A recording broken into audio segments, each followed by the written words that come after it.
நம்ம சாப்பிட்ற சாப்பாடு செரிக்கணும் அப்படின்னா அது வாயிலேயே தான் செரிக்குது ஃபஸ்ட்டு. அங்கேயே நம்ம வேலையை ஒழுங்காக செஞ்சிட்டோம் அப்படின்னா வயிறு கஷ்டப்படாது.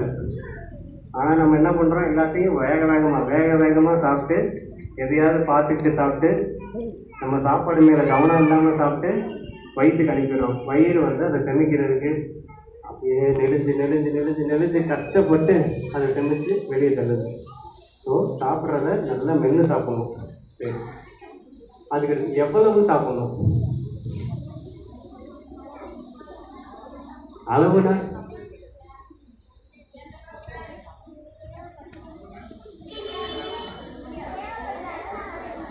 சரி, ஒவ்வொருத்தருக்கும் வெவ்வேறு விதமான தேவைகள் இருக்கும். சில பேருக்கு கொஞ்சம் சாப்பிட்டா போதும், சில பேருக்கு நிறைய சாப்பிட்ற மாதிரி தோணும்.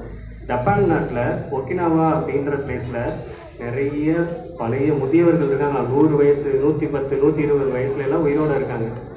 அவங்களுக்கெல்லாம் என்ன காரணம், அவங்க அவ்வளோ நாள் உயிர் வாழ்கிறாங்க அப்படின்னு தெரிஞ்சுக்கிட்டா, அவங்க எல்லோரும் முதல்ல சாப்பாடு வந்தோடனே அமைதியாக ஒரு இடத்துல உட்காந்து சாப்பாடுக்கு நன்றி சொல்லிவிட்டு தேங்க்யூ சொல்லிவிட்டு, இந்த சாப்பாடு கொடுத்த கடவுளுக்கும் தேங்க்யூ சொல்லிவிட்டு நல்லா மென்று சாப்பிட்டு முடிக்கிற நேரத்தில் ஹரிஹாசம்